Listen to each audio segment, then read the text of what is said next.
Bonjour à tous, alors je voudrais déjà remercier Geoffrey de m'avoir invité et dire mon plaisir qui est d'être là, qui n'est pas d'être là parce que je suis invité, mais surtout de dialoguer avec des spécialistes issus d'autres disciplines, des ingénieurs, des architectes, des sociologues, des gens qui s'occupent de logement. Je suis intimement persuadé que l'interdisciplinarité est quelque chose qui peut nous sauver, alors que dans les champs académiques, on est de plus en plus spécialiste de son domaine et on a beaucoup de mal à communiquer avec les gens d'autres disciplines. Et d'autre part, ça me donne quelque espoir sur le rôle social de l'historien qui peut, effectivement, même s'il étudie le passé, éclairer le présent à la lumière du passé et peut-être donner des éléments de réflexion pour imaginer un futur qui ne soit pas le passé, bien sûr, mais il ne s'agit pas de revenir en arrière, mais qui puisse nous donner des pistes de réflexion et de mettre un peu nos débats actuels en perspective. Alors, je vais d'abord présenter d'où je parle. Je parle en tant qu'historien, donc j'ai travaillé et je travaille depuis une vingtaine d'années sur des questions de chaud et de froid, avec des travaux qui ont abouti à une thèse qui a été publiée en 2017, qui est une thèse en fait d'histoire sociale du rapport de l'homme, y compris dans sa dimension corporelle à la chaleur, au froid, au climat donc aussi, donc une histoire sociale de l'hiver, une histoire du chauffage, des techniques, enfin c'est un ouvrage qui croise les approches et depuis je poursuis mes travaux sur je dirais des approches un peu plus techniques et puis en histoire des techniques et puis aussi en élargissant le champ de ma spécialité, puisque vous savez que les historiens ont une fâcheuse tendance à découper l'histoire en tranches c'est lié au jeu des divisions académiques et que, en fait, ce que j'ai montré pour le XVIe, XVIIIe siècle est valable à la fois pour le Moyen-Âge, je pense, en grande partie, et valable, et c'est ce qui nous intéresse, pour une période au-delà du XVIIIe siècle, c'est-à-dire, en gros, le XIXe, ça c'est sûr,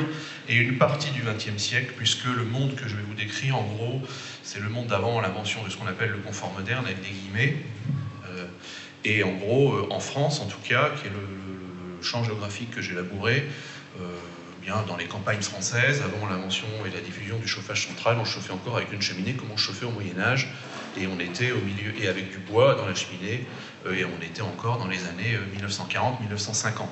Donc ce monde-là est un monde qui a duré des siècles et dont on est sorti, et avec les conséquences que l'on sait qui sont à la fois positives, puisqu'en gros aujourd'hui les gens qui souffrent du froid existent encore, mais ils sont quand même beaucoup moins nombreux qu'avant, mais avec aussi des choses moins positives, c'est-à-dire les consommations d'énergie et les impacts que l'on connaît sur le climat. Alors, on peut partir des images pour interroger le passé, et en fait, quand on regarde des images qui nous montrent des gens face à l'hiver, elles sont généralement toutes du même type. Alors celle-là est très connue, c'est dans un des manuscrits les plus connus du Moyen-Âge, c'est les Trésors du duc de Berry. On représente des gens devant une cheminée en train de se chauffer, ici. On remarque au passage, ça c'est l'image qui est sur la couverture du livre, qui ne portait pas de culotte à l'époque. Si, je vous assure, il faut bien regarder. En fait, toutes les images que l'on voit dans les calendriers médiévaux, et qui d'ailleurs débordent sur le XVIe siècle, début de la Renaissance, montrent une image finalement très rassurante de l'hiver, avec ses rythmes. Donc en gros, novembre c'est la glandée, décembre on tue le cochon, janvier, février il fait froid, on est chez soi et on est bien au chaud devant sa cheminée. Et vous regardez, en fait, chaque auteur reprenant plus ou moins ce qu'il a déjà vu. On est dans le même, effectivement, système visuel. Finalement, une image dans laquelle on se projette nous-mêmes, puisqu'en fait, on se voit, ah bah oui, c'était le bon vieux temps, on était autour de la cheminée, on était bien, en famille, regardez-les comme ils sont bien. Là, c'est la même chose, regardez-le comme il est bien, on reparlera de lui tout à l'heure. En fait, alors ça c'est l'hiver confort, l'hiver avec le bon vieux feu de cheminée qui crépite. Et puis il y a l'autre vision de l'hiver qui se développe à partir de Bruegel au XVIe siècle, c'est l'hiver festif, l'hiver du jeu. Alors ça, il y en a je crois 13 ou 14 copies, il y en a un au musée des Beaux-Arts de Bruxelles. En fait, qu'est-ce qu'on voit? On voit des gens qui font des batailles de boules de neige, qui font du patin à glace, et tout ça finalement ça nous rassure. Alors Avercamp après va faire fortune au XVIIe siècle en peignant des scènes d'hiver toute sa vie. Finalement, qu'est-ce que nous apprennent ces images de l'hiver? Alors elles nous apprennent déjà une chose, c'est qu'autrefois les hivers étaient plus rudes qu'aujourd'hui, je vais y venir parce que, allez, je pense que votre probabilité d'aller faire du patin à glace sur un canal gelé en Hollande aujourd'hui est assez faible. Au XVIIe siècle elle est très forte puisque les canaux gèlent très souvent, les hivers étaient plus rudes. Mais en fait, ces images, elles sont trompeuses. Et le premier à avoir souligné les choses, c'est un historien français qui s'appelle Lucien Febvre, dans un article en 1938. Lucien Febvre, c'est le fondateur, avec Marc Bloch, de l'histoire sociale, et je vais rajouter, parce que je suis à Bruxelles, d'Henri Pirenne, qui était un de ses amis. C'est des gens qui, en fait, dans les années 30, en 1929, en créant la revue Les Annales, se sont dit que l'histoire, c'était pas que des rois, des guerres, des hommes d'église, c'était aussi des gens, qu'il fallait s'intéresser à eux. Ils ont développé l'histoire économique et sociale. Et dans un article de 1938, Lucien Febvre interroge notre rapport à l'hiver en disant l'hiver existe-t-il encore pour un Européen, un Nord-Américain à leur aise, en racontant, en gros, je résume qu'en gros, aujourd'hui, à l'époque, il fait 20 degrés, bon, pour pas tout le monde, mais on est chauffé partout. Qui entre dans une maison bourgeoise aujourd'hui dans une grande ville au fort de l'hiver sent tout de suite au visage la laine chaude des radiateurs. Aussi se dévêt-il, c'est-à-dire qu'il enlève une épaisseur. Qui pénétrait, et là il compare avec le XVIe siècle, qui pénétrait dans sa maison au XVIe siècle en janvier sentait le froid tomber sur ses épaules, le froid immobile, silencieux et noir des logis sans feu. On grelottait d'avance dans le palais du roi. En dépit des hautes cheminées consumant des arbres entiers, le premier geste de l'homme qui rentrait n'était pas d'ôter son par-dessus, c'était de passer une houppelande plus chaude que sa houppelande de sortie et de coiffer un bonnet fourré plus épais que le bonnet de rue.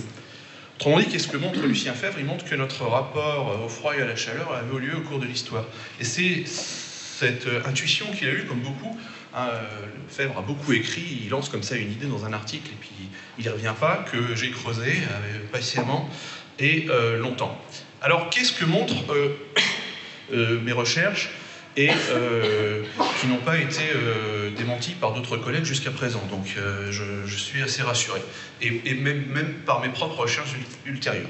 Je vais développer en fait 3 points. Le premier, c'est que le froid est une expérience commune et partagée pendant toute cette époque.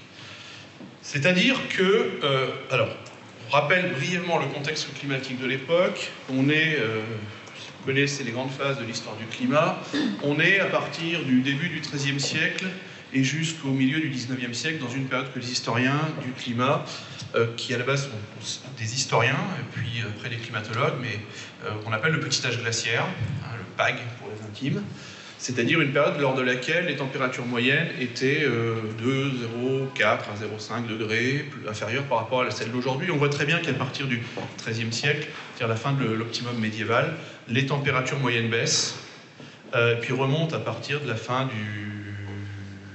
au XVIIIe, etc. Ça explique beaucoup de choses, et les historiens l'ont compris beaucoup plus tard. Par exemple, la crise du XVIIe siècle, qui était un siècle de famine, un siècle de guerre aussi, et d'épidémie, et en partie dû à ce contexte climatique. Hein, on a un retournement de tendance, en particulier à partir de 1550, hein, on le voit ici, avec la fin de ce que les historiens appellent le beau XVIe siècle, un refroidissement du climat, et puis les grandes famines qui arrivent à la fin du siècle de Louis XIV en France, qui correspond en plus à ce qu'on appelle le minimum de Maunder, en gros un moment où l'activité solaire est vraisemblablement plus faible, et donc on a dans les témoignages, et ça il faut juste du temps et de la patience, témoignages d'étés pourris, pluvieux, de vendanges qu'on fait au mois de novembre parce que le raisin ne mûrit pas, etc. etc.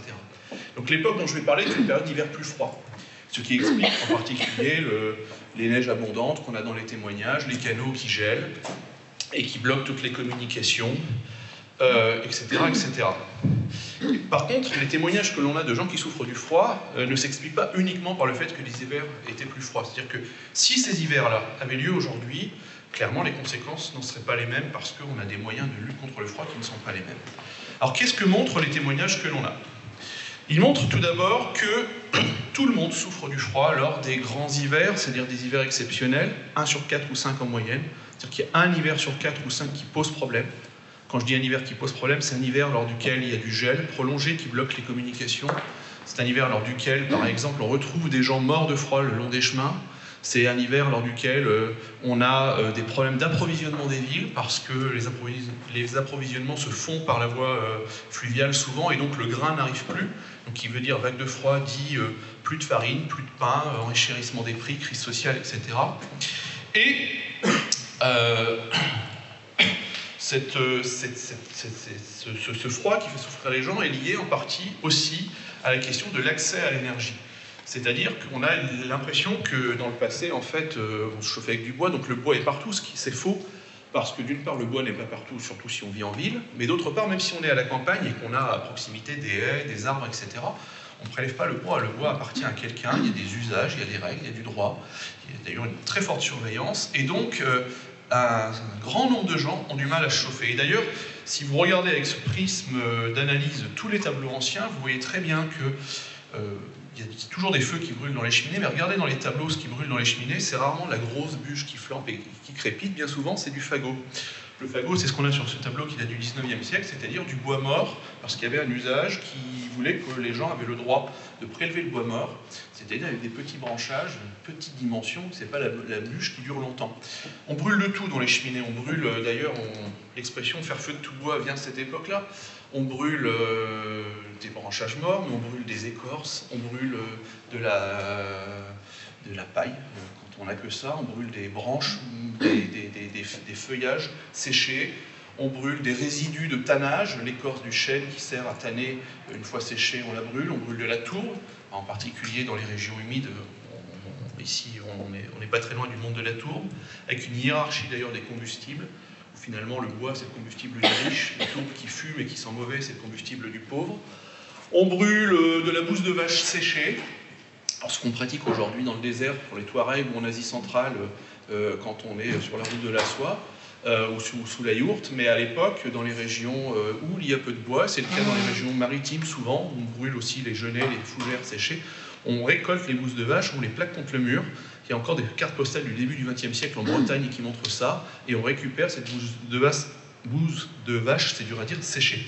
Ce qui veut dire qu'on est dans un monde de l'énergie qui est rare, et cette énergie rare, on la met dans une cheminée. Alors cette cheminée, elle est abondamment représentée dans les tableaux. Alors là, on ne la voit pas parce que le contraste n'est pas bon. J'aurais peut-être plus de chance avec le tableau suivant. Non, elle est toujours là. Si vous regardez les tableaux anciens qui représentent des scènes d'intérieur, il y a toujours une cheminée. La cheminée, c'est vraiment le cœur du foyer. Cheminée, foyer. Foyer qui désigne à la fois l'endroit où on fait un feu, mais qui désigne aussi la famille, le foyer fiscal, et puis le lieu de sociabilité et de vie de la maison. Et cette cheminée, en fait, qui est restée pendant des siècles et des siècles l'instrument de chauffage privilégié, eh bien, en fait, est certainement le pire instrument de chauffage qui puisse exister au monde, puisque, en fait, d'un point de vue de performance calorifique, c'est absolument nul. C'est pas moi qui le dis. Tous les auteurs qui, à partir du XVIIIe siècle, ont tenté d'améliorer le fonctionnement de la cheminée en ont fait un procès absolument catastrophique. Ça commence avec Benjamin Franklin, ça se termine avec le docteur Macquart, qui n'a aucune originalité, parce que Macquart rédige un dictionnaire de conservation de la santé de l'homme, c'est un traité d'hygiène. On est à la toute fin du XVIIIe siècle, il reprend ce qu'il a lu chez de multiples auteurs, et il dit « Nos cheminées paraissent plutôt faites pour servir à la décoration de nos appartements que pour les échauffer véritablement. En effet, il faut convenir qu'on n'a jamais plus froid que dans les pays où l'on se sert de cheminée, à moins qu'on ne fasse une immense consommation de bois, le plus souvent on se rôtit par devant tandis qu'on se gèle par derrière. » Rabelais disait qu'on se gelait le dos et qu'on se rôtissait les marrons.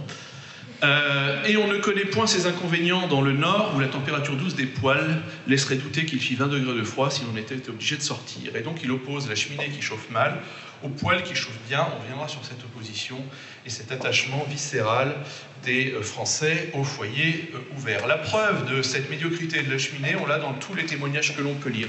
Qu'il s'agisse de témoignages qui viennent des curés, qui sont attentifs à la souffrance du pauvre peuple, à celle des gens qui fréquentent la cour de Versailles. Dès qu'il fait froid, ils gèlent à l'intérieur des maisons, ce qui veut dire que les températures descendent à des températures négatives. Ça va du médecin qui vous raconte dans un mémoire que cet hiver-là, quand il a voulu boire un verre d'eau le matin, la cruche qui était sur sa table de nuit était gelée. Ça va à tous les grands qui écrivent, Madame de Sévigné par exemple, qui écrit « Je ne peux pas terminer ma lettre car l'encre gèle au bout de ma plume ». Ça va au roi de France, Louis XIV, qui en 1709 a le vin qui gèle à sa table. C'est resté hyper célèbre, c'est-à-dire qu'il tente de boire, pouf, le vin est gelé, ce qui veut dire qu'il fait une température relativement faible parce que c'est alcoolisé, donc ça gèle à... Alors, je sais plus, il y a un ratio entre le degré d'alcool et le gel. Je crois qu'un vin qui titre à 10 degrés, autrefois les vins titraient moins, gèle à moins, je crois qu'il faut diviser par moins 6 ou moins 7.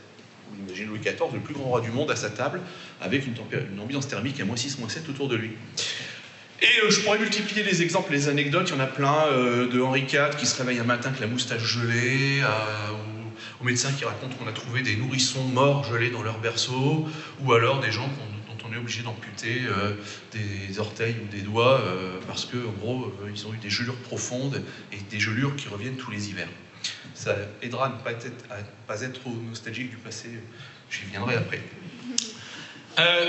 Cette lutte contre le froid, elle passe donc par d'autres moyens que le chauffage. Et c'est là que c'est intéressant, et on peut faire des parallèles avec l'expérience de Sloit. Elle passe par exemple, l'usage des vêtements. Alors, on ne trouve pas d'image de gens, enfin un petit peu, mais c'est très intéressant d'interroger les images et de se rendre compte que jusqu'à une période récente, ça c'est un extrait du catalogue de La Belle Jardinière, donc début du XXe siècle. La Belle Jardinière, c'est l'ancêtre de la Redoute ou d'Amazon, enfin c'est le numéro 1 de la vente en ligne, sur catalogue, pas internet, 1901-1902, à Paris, grand magasin parisien. Et donc ça c'est le catalogue automne-hiver 1901-1902, et vous voyez messieurs que si vous voulez être élégant à la maison, on vous propose des robes de chambre, ouatées, donc épaisses, on vous propose des petits bonnets de velours pour mettre sur le crâne, on vous propose des vestons ouatés, comme ici, etc. etc. C'est-à-dire qu'il y a des vêtements en intérieur qui sont conçus comme étant des vêtements confortables et chauds, alors qu'aujourd'hui, la première chose qu'on fait, et Lucien Febvre le soulignait, quand on rentre chez soi, c'est qu'on enlève son par-dessus. Alors qu'à l'époque, on a un vêtement d'intérieur, un vêtement confortable, on a désappris à se vêtir à l'intérieur, et finalement, aujourd'hui, on est chez soi en t-shirt ou en chemise, alors que pendant très longtemps, on avait des vêtements spécifiques pour cela, y compris qui couvraient le crâne. Donc on peut jouer sur le vêtement, et d'ailleurs, regardez, j'y reviens, cette image que l'on a vue tout à l'heure, on peut la lire de deux manières, hein, se dire, ah ben ouais, regardez comme il est bien devant sa cheminée, c'est l'hiver, hein, il peinard, les bûches flancs, mais si vous regardez bien, il a un épais bonnet et il a un manteau de fourrure. C'est-à-dire qu'il a une superposition d'épaisseur, ce que l'on retrouve dans tous les témoignages de l'époque. Bossuet, grand évêque de Cours, qui a enterré toute la cour de Versailles avec des oraisons funèbres magnifiques d'un point de vue stylistique, passait toutes ces nuits d'hiver à écrire, emmitouflé dans deux robes de chambre superposées, et les pieds dans une chancelière, c'est-à-dire dans une peau d'ours, on disait à l'époque, c'est-à-dire un sac en peau d'ours pour avoir chaud. Donc voilà, on s'habillait à l'intérieur, c'est quelque chose qu'on a complètement désappris. Deuxième solution, dans le mobilier, il y avait tout un tas d'accessoires qui permettaient justement de lutter contre le froid. Alors on peut prendre cet exemple qui est un tableau de François Boucher, qui est un prétexte à montrer un genou et un mollet, soyons clairs, c'est le comble de l'érotisme au XVIIIe siècle, mais on peut en faire une lecture beaucoup plus matérialiste. Ce qu'on remarque ici, c'est sur la gauche ce qu'on appelle un écran. On en trouve quand vous visitez un château. Ça sert en fait à se protéger de l'ardeur des flammes, mais aussi à orienter la chaleur. Vous voyez ici, clairement, l'écran est posé de façon perpendiculaire pour orienter la chaleur vers la jeune femme qui fait sa toilette.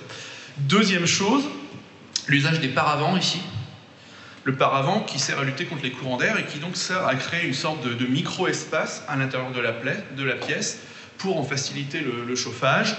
On pourrait revenir aussi sur l'usage des fauteuils avec des hauts dossiers par exemple, voire par exemple ici ce qu'on appelle les fauteuils tonneaux, parce qu'ils sont faits dans des tonneaux qui en fait sont une sorte d'abri qui vise justement à se protéger des courants d'air froid. Alors courants d'air au passage qui sont dus à la très mauvaise isolation, problème des huisseries, mais aussi au fait que comme les cheminées sont construites par un maçon qui n'a jamais réfléchi à l'évacuation des chaleurs, au cubage, aux circulations d'air, ces cheminées fument généralement horriblement.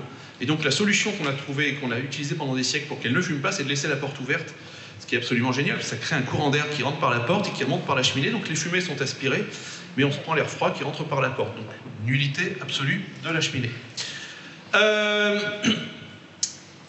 On utilise aussi le lit. Alors c'est très intéressant le lit, vous savez que pendant des siècles en fait, pas que dans les châteaux, les lits étaient des lits fermés par des rideaux, parce que les chambres ne sont pas chauffées, et donc la nuit, le fait de clore le lit par des rideaux généralement assez épais, tentures, etc., crée une sorte d'espace qui va être vivable et qui va être relativement chaud.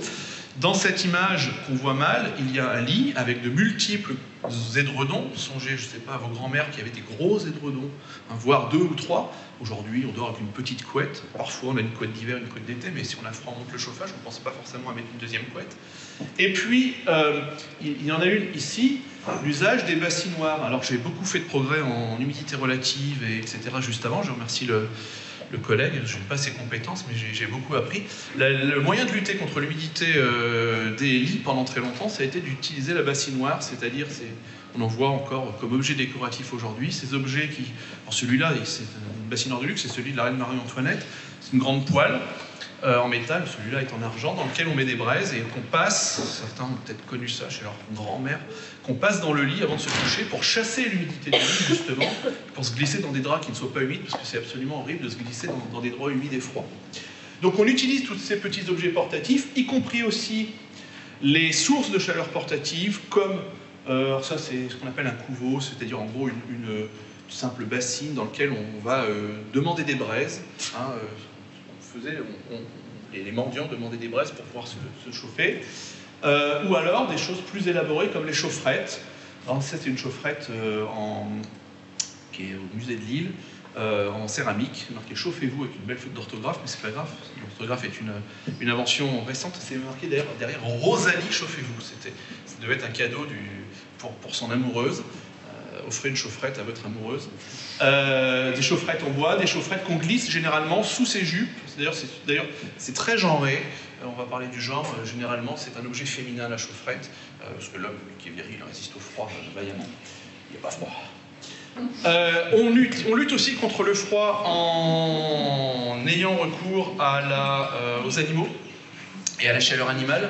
Donc la proximité avec les animaux, alors bien sûr le bétail quand on en a, qui vit dans la même pièce généralement, parce que vous avez un radiateur vivant qui ne vous coûte rien, avec des savante utilisation de l'espace dans les régions d'élevage où l'hiver on va dans l'étable soit pour passer la veillée, soit carrément pour y vivre dans les régions de montagne, cohabitation avec les bêtes. À une moindre échelle, le chat ou le chien est aussi une petite bouillotte portative. Toutes les photos de vieilles sont les images de vieilles, les gravures, les romans représentent des vieilles qui ont un chat sur les genoux ou un chien. Dans le Massif central, en France, à Thiers, où on fabrique des couteaux, les gens qui fabriquent les couteaux, je ne sais plus quel est le terme technique, qui travaillent en fait à plat ventre, les deux mains sur une, c'est pas évident pour le micro, mais sur une meule en fait, pour affûter et façonner la lame. Et comme ils travaillaient dans un endroit qui était humide, parce que la meule était entraînée par de l'eau et elle était en plus mouillée pour qu'il n'y ait pas d'échauffement, ils avaient tous, on le voit d'ailleurs sur les cartes postales, un chien sur les fesses ou sur les cuisses pour leur tenir chaud. Donc le réconfort de l'animal, réconfort d'ailleurs, confort et confort, c'est la même racine, est fondamental. Voilà. Ça c'est en Bretagne au début du XXe siècle. Ça c'est dans le Queyras, ça revient au même. Cette rareté de la chaleur, eh bien en fait, elle explique tout un tas de pratiques sociales qui fait qu'en fait, la rareté de la chaleur explique qu'on va se réunir autour des points de chaleur. C'est le cas par exemple des veillées, hein, les soirées où en fait, on se réunit dans la pièce chauffée ou dans la maison chauffée du hameau.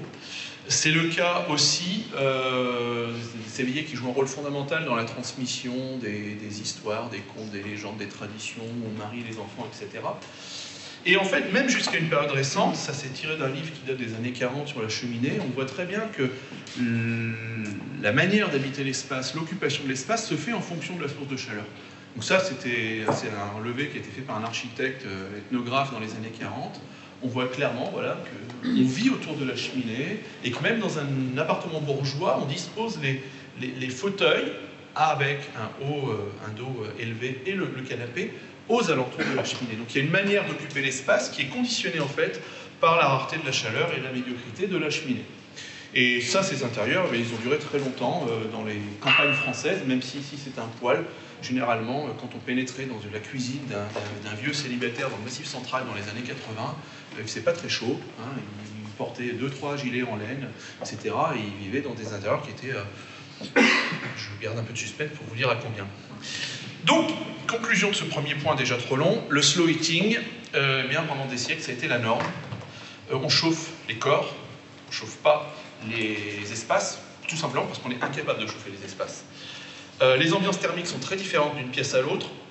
La vie sociale se concentre dans quelques endroits. Il ne s'agit bien sûr pas d'un choix, mais d'une contrainte et d'une impossibilité technique qui est liée à une impossibilité technique et aux conditions économiques de l'époque qui fait que le combustible vaut très cher. On est donc dans ce que j'ai appelé, moi, un monde de l'économie permanente et de la chaleur rare. Deuxième phase, l'invention du confort et l'évolution des seuils de tolérance. En fait, on sort de cette situation au cours du XVIIIe siècle pour une multiples raisons. La première, c'est qu'en fait, au cours du XVIIIe siècle, on a 3 facteurs qui vont se conjuguer. Le premier, c'est ce qu'on appelle à l'époque le goût des commodités, c'est-à-dire ce qu'on appelle aujourd'hui le goût du confort. il y a une littérature entière sur le sujet. Pourquoi à un moment donné de l'histoire on accorde de l'importance au bien-être matériel, alors qu'avant on ne le faisait pas. C'est un lien avec la religion, l'importance qu'on accorde au passage dans la vie sur Terre. C'est le XVIIIe siècle était aussi un siècle de déchristianisation, un siècle qui met en avant le bonheur, et dans le bonheur, il y a cette dimension de la vie matérielle. Mais ce qui joue le plus au cours du XVIIIe siècle, c'est la conjonction entre, et les deux sont liés sans qu'on puisse vraiment déterminer qui commence, la pénurie énergétique, à relativiser, mais en tout cas un bois dont le prix explose, et qui oblige donc les techniciens à se poser des questions sur la performance des appareils de chauffage. Et donc on a pendant tout le XVIIIe siècle des gens qui vont commencer à prendre la cheminée comme un problème technique, c'est-à-dire comment est-ce qu'on peut améliorer les performances techniques de cette cheminée. Et donc on va avoir tout un tas de travaux, je ne reviens pas ici, de concours académiques qui visent en fait à augmenter la température de chauffage en baissant la quantité de combustible consommée, ce qui donne lieu à des très belles planches, des dessins, des calculs, des trucs d'évacuation de fumée avec des grands noms. Lisez mon bouquin, Montalembert, la cheminée poêle, Franklin, Benjamin, celui du cerf-volant et de la clé. Hein, il est connu pour le poêle de Franklin, Franklin Stove. La cheminée à la Franklin en français, Rumford, un des pères de la physique, la cheminée à la Rumford, et puis tout ça. Donc, la preuve de cette évolution des mentalités, c'est qu'au cours du XVIIIe siècle, on va commencer à utiliser quelque chose qu'on n'utilisait pas auparavant, qui est le poêle. Ce poêle dont on connaît l'existence depuis le XVIe siècle, dont on reconnaît la supériorité technique, mais dont on ne veut pas en France. Pourquoi ? Parce qu'on considère que c'est pas beau, ça sent mauvais, c'est inesthétique, parce que ça fait une grosse masse chez soi, on n'a pas d'alignement, vous savez, on adore les alignements dans l'architecture à la française et la symétrie, donc on le refuse. Eh bien, au XVIIIe siècle, alors que tous les moralistes pestent sur le poêle, on va commencer à installer des poêles, pas n'importe où, des poêles qui vont être très beaux. C'est le moyen de les faire accepter, il faut que ça devienne un objet décoratif. Dans les antichambres, c'est le cas à l'hôtel de la Marine à Paris, il est absolument superbe, ou dans les salles à manger. Pourquoi les salles à manger? Parce que dans une salle à manger, la vie sociale n'est pas organisée autour de la cheminée. La vie sociale est organisée autour de la table, on regarde les convives, donc on peut tout à fait chauffer par un poêle. Si on est dans un salon où là par contre la vie sociale est organisée autour de la cheminée, on n'installera pas de poêle, donc on installe le poêle uniquement dans ces deux types de pièces. On a même des petits malins qui ont un sens des affaires affirmé, comme des Arnaud, qui vont se lancer dans la production en série d'appareils de chauffage. 1789, au moment de la Révolution française, révolution dans le chauffage, il commence, et je suis en train d'enquêter sur lui, j'ai retrouvé des choses assez incroyables, il commence à produire en série un poêle qui pourrait être vendu par Ikea parce qu'il est en kit. Vous pouvez même commander les boulons, choisir la couleur des boulons, le décor, il y a différents modèles, différents prix, différentes tailles, c'est absolument incroyable. Ça ne va pas marcher, hein, il va faire faillite. Bénédiction pour l'historien, parce que dans son procès-verbal de faillite, il y a l'inventaire de son atelier, on a tout. Mais en tout cas, il va remonter une entreprise, il connaît Napoléon, enfin c'est un type absolument incroyable. Puis alors là, on rentre dans une autre période, qui est l'histoire des techniques. Et donc il y avait Gaudin en France qui fait fortune dans le poêle en fonte, avec ensuite le développement des calorifères, c'est-à-dire des systèmes de chauffage par air chaud, avec une chaudière dans la cave et des bouches de chaleur, puis l'apparition de nouvelles énergies comme le gaz, puis l'apparition plus tard du chauffage central. Alors la question qui se pose, c'est combien il faisait dans ces maisons mal chauffées autrefois? Eh bien, la réponse, elle nécessite d'être nuancée. En fait, il faut savoir que pendant très longtemps, on ne s'est pas préoccupé de chauffer, de savoir combien il faisait dans les intérieurs. D'ailleurs, on n'avait même pas de thermomètre. Le thermomètre devient d'usage courant au cours du XVIIIe siècle pour les médecins, les amateurs de sciences, et c'est tout. Et donc, à la fin du XVIIIe siècle, quand on commence à se poser la question de la performance des appareils de chauffage, on va commencer à mesurer les températures dans les intérieurs et on va commencer à avoir des données chiffrées et surtout des prescriptions médicales. Et alors, ça, c'est Foucault et le biopouvoir. Hein, le médecin devient celui qui guide la société. Alors, je résume. Les prescriptions, à l'époque, sont entre 12 et 15 degrés. C'est-à-dire qu'on estime que quand, chez vous, il fait entre 12 et 15 degrés, vous êtes déjà un privilégié, c'est pas la peine d'aller plus haut, parce que vous serez mal. Et d'ailleurs, j'ai même des témoignages de gens qui, à 18 ou 20 degrés, expriment un sentiment de malaise physique. C'est-à-dire qu'ils ne sont pas bien. 12-15 degrés, c'est très bien. Dans les traités d'hygiène, fin 19e, on est encore là-dessus. On est en 1892, ça c'est le traité d'hygiène qui est diffusé dans toutes les écoles françaises. Il vous dit la limite inférieure est de 12, au maximum 16 degrés. Et mon collègue Roland Viguier a montré qu'en fait, encore au début du XXe siècle, on est dans cette fourchette des 12-15 degrés. Ce n'est qu'à partir des années de l'entre-deux-guerres qu'on va commencer à voir augmenter les prescriptions à 16, à 17, 18. Enfin, c'est pas linéaire, mais en gros, on passe au début du XXe siècle de prescription à 12-15 degrés à progressivement, en gros, 19-20.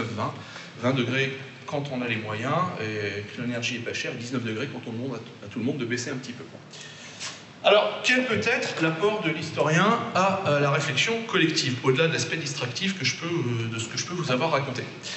La première chose que je voudrais souligner pendant les 3 minutes qui me restent, c'est que ce que montre l'étude de l'histoire, c'est que notre sensibilité au froid et à la chaleur n'est pas une donnée biologique liée à notre âge, notre genre, etc.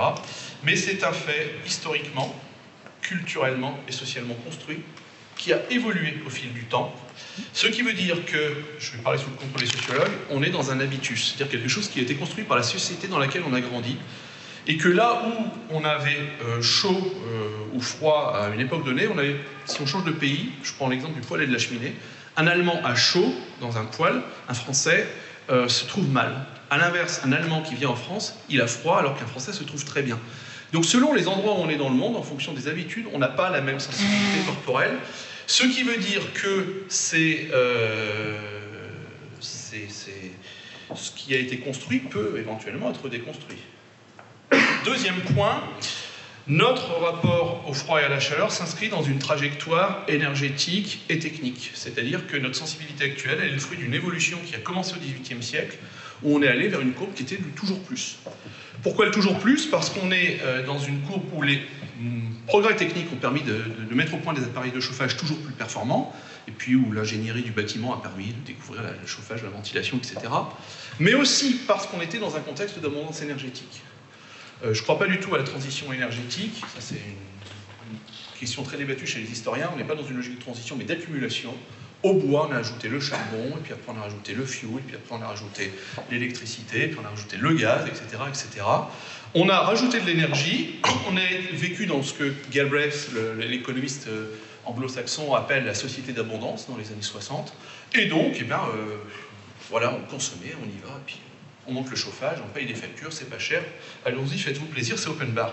Et en fait, dans les années 70, on sort de cette logique avec un contexte différent qui est celui de la crise énergétique. On commence à se poser des questions et à réfléchir à des questions auxquelles on n'avait jamais réfléchi auparavant, par exemple la question de l'isolation des bâtiments. Troisième question, eh bien en fait, si on étudie l'histoire, on voit que ce que nous sommes aujourd'hui est le produit d'une construction qui s'est faite au fil du temps. Et donc, en fait, ça nous aide aussi à réfléchir à un certain nombre de choses. Et peut-être des choses qu'il faut déconstruire. Interroger nos consommations. Si je prends l'exemple de la consommation, ce qui est intéressant, c'est de se voir qu'en fait, la tendance historique, c'est l'invisibilisation des consommations. Quand vous mettez du charbon, du bois, de la tourbe dans la cheminée, vous vous rendez compte de ce que vous consommez. Et ça demande en plus un effort parce qu'il faut le monter de la cave, il faut le couper, il faut le bois, comme dit mon père, qui est un vieux sage paysan, ça réchauffe au moins 3 fois, quand on le coupe, quand on le range et quand on chauffe. Aujourd'hui, cet effort, on l'a complètement perdu. On appuie sur un bouton, on tourne un thermostat, et donc, finalement, rendre visible nos consommations, ce que font d'ailleurs les fournisseurs d'énergie, vous savez, des petites applis sur votre téléphone, surveiller un peu sa consommation, c'est quelque chose qu'on a perdu, qu'on est en train de redécouvrir, avoir un œil sur nos consommations. Deuxième chose, il faut aussi interroger nos manières de nous habiller. On a répondu aux besoins de chaleur, en fait, avec une double courbe, qu'il faut être plus en avance dans le temps, plus on monte la température de chauffail, et plus on se dévêt. Je pense que s'il n'y avait pas la crise énergétique, on aurait fini avec du chauffage à 25 et tout nu dans la maison. En fait, il y a un historien très sérieux qui a montré qu'en gros, la vogue du t-shirt en coton à la maison, c'est les années 60-70, concomitant avec l'apparition du chauffage central. Réapprendre à se vêtir. Il ne s'agit pas bien sûr de mettre de robe de chambre, un sac en peau d'ours et un bonnet sur la tête, mais une épaisseur en plus, le pull en laine qu'on a inventé dans les années 70 pour faire des économies d'énergie, c'est aussi une partie de la solution. Enfin, dernier point, il faut aussi interroger nos manières d'habiter. C'est-à-dire que la logique actuelle, c'est de chauffer à 20 degrés partout. Or, pendant des siècles, on n'a pas chauffé à 20 degrés partout. On a chauffé dans la pièce où l'on vivait, en occupant l'espace de manière différenciée entre l'été et l'hiver, avec un resserrement de la vie sociale l'hiver, en particulier dans la cuisine, qui était la pièce chaude, parce que la cheminée, ça sert à rien de refaire la cuisine.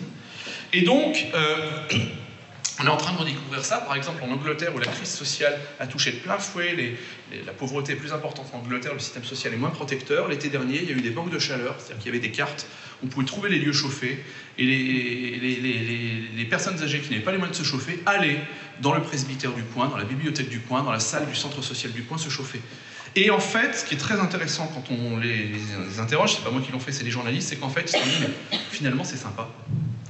Parce que chez moi, je suis tout seul, alors que là, je suis avec des gens. Donc finalement, cette pratique sociale qu'on redécouvre, eh bien, elle n'est pas forcément désagréable. Alors, je vais conclure ma conclusion, et enfin, sinon je vais me faire virer. Qu'est-ce qu'on peut dire?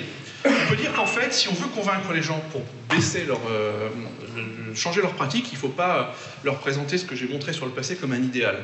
Et que ce soit bien clair, j'ai aucune nostalgie du temps où on coupait des orteils aux enfants parce qu'ils souffraient de problèmes de chauffage ou, en gros, on grelottait chez soi. Mais par contre, expliquer que voilà, cette construction, on peut peut-être la déconstruire, c'est quelque chose d'intéressant. Deuxième chose, le discours moraliste ne fonctionne pas. Hein, tu te chauffes trop, c'est pas bien, ça ne fonctionne pas. Au XVIIIe siècle, au moment précis où cette tendance vers le confort se développe, on a des discours moralistes qui se développent avec des gens qui disent « oui, tout ça, ça va nous conduire vers la perte de la société, regardez nos ancêtres, ils ne chauffaient pas, ils étaient valeureux, regardez la Sparte, ils ont duré au froid, les Romains, à partir du moment où ils ont pris un goût au bain chaud, ben, pof, ils ont été envahis par les barbares, regardez les barbares, c'est des gens qui venaient du Nord, ils résistaient au froid. Donc en fait, le chauffage, c'est pas bien. Il y a eu des littératures entières là-dessus, ça n'a jamais fonctionné. Il y a une pente naturelle qui fait que, voilà, on aime la chaleur, on cherche le plaisir. Donc le discours moraliste ne fonctionne pas. Ce qu'il faut, c'est interroger nos pratiques, faire réfléchir,